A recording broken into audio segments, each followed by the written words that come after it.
Xin chào các bạn đã quay trở lại với kênh Cô Ba Bình Dương. Có ai thích ăn súp cua không? Chứ cả nhà mình đều thích. Hôm nay mình xin chia sẻ với các bạn cách mình thường nấu súp nha. Món này chuẩn bị nguyên liệu cũng đơn giản, nấu cũng rất đơn giản, lại giàu dinh dưỡng. Hôm nào mệt làm một nồi súp, húp một chén là thấy khỏe ngay. Món này người lớn và trẻ nhỏ đều thích mê. Cùng vào bếp nấu ngay món này với mình nha.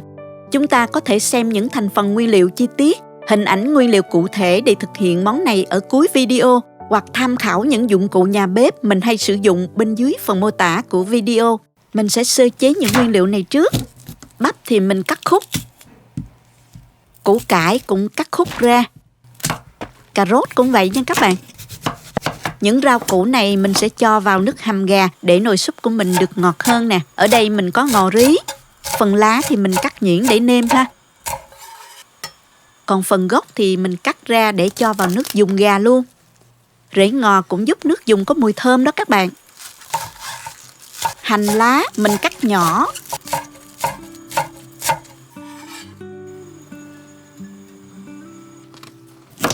Một phần cà rốt mình cắt hạt lựu. Mình dùng khoảng 80g cà rốt nè.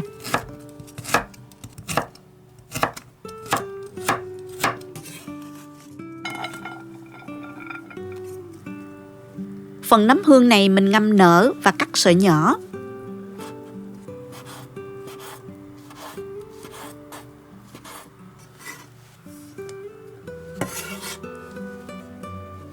Bây giờ mình sẽ đi nấu nước dùng nha.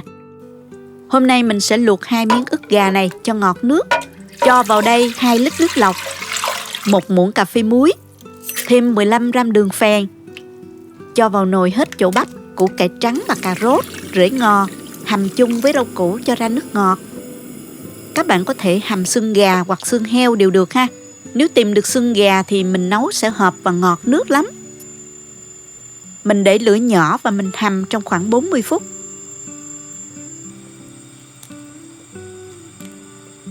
Luộc gà sau 15 phút thì mình vớt ra để nguội.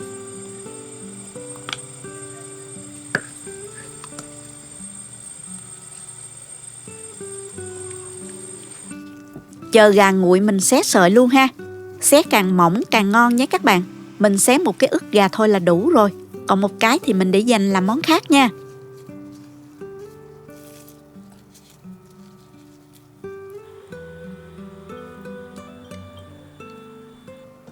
Sau khi nước hầm và rau củ đã ra hết chất ngọt, mình lọc lại và đông lại lượng nước khoảng 1,4 lít nước.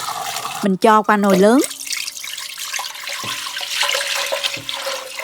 Chiêm thêm vào 600ml nước lọc hoặc nước dừa, hoặc cũng có thể dùng nước cốt gà càng ngọt hơn nha. Mình chiêm cho đủ 2 lít nước. Phần bắp này thì mình lấy khoảng 2 khoanh, tách phần hạt để lát cho vào nồi súp.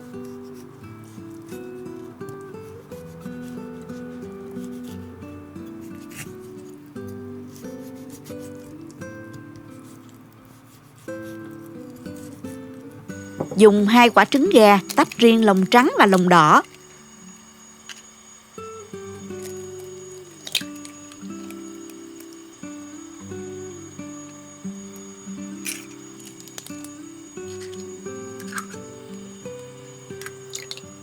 Mỗi bên mình cho thêm nửa muỗng cà phê hạt nêm. Riêng lòng trắng thì mình cho thêm 1 muỗng canh nước đánh tan. Trứng cút thì mình dùng trứng hộp lọc nước bỏ đi ha.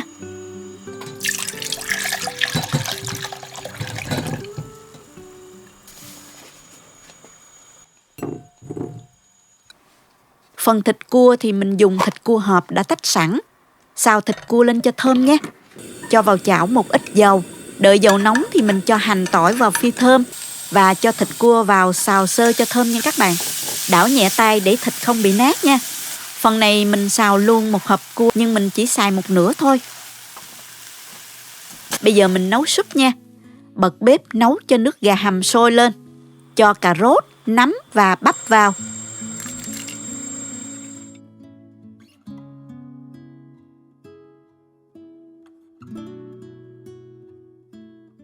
Mình nêm thêm 1 muỗng canh rưỡi bột nêm, 1 muỗng cà phê muối, khuấy đều lên. Tiếp tục cho gà xé sợi.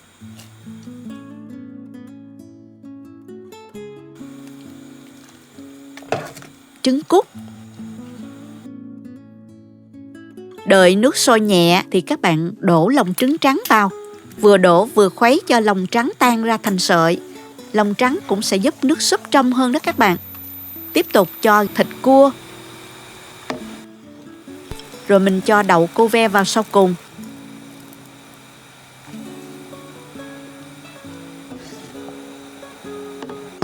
Mình hòa tan 100 g bột năng với 100 ml nước.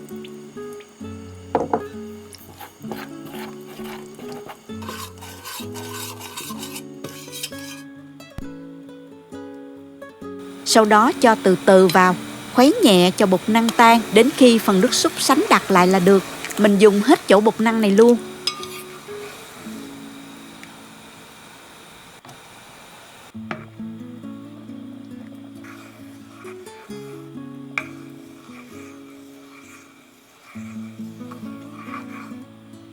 Đun sôi nhẹ cho bột năng chín. Súp thì mình nấu có độ sánh đặc vừa phải, không quá loãng, tránh tình trạng súp bị vữa nha các bạn. Nếu thích thì các bạn có thể đổ lòng đỏ vào luôn cho giàu dinh dưỡng ha.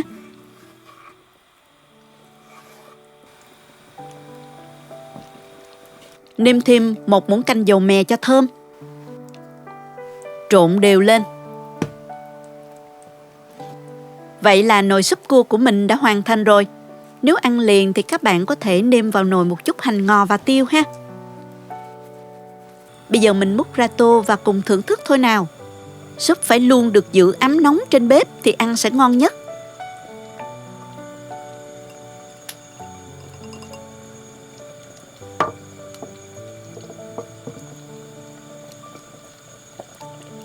Mình múc ra chén, sau đó thêm hành ngò, tiêu, dầu mè, ăn kèm với hột vịt Bắc Thảo.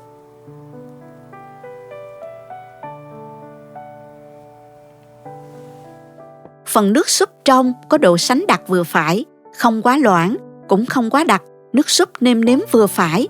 Phần thịt gà, nấm, dai có màu sắc bắt mắt với cam vàng xanh từ các loại rau củ, vừa đẹp mắt lại đầy đủ dinh dưỡng. Thịt cua thơm và trứng cút luôn là phần không thể thiếu trong tô súp của các bạn nhỏ.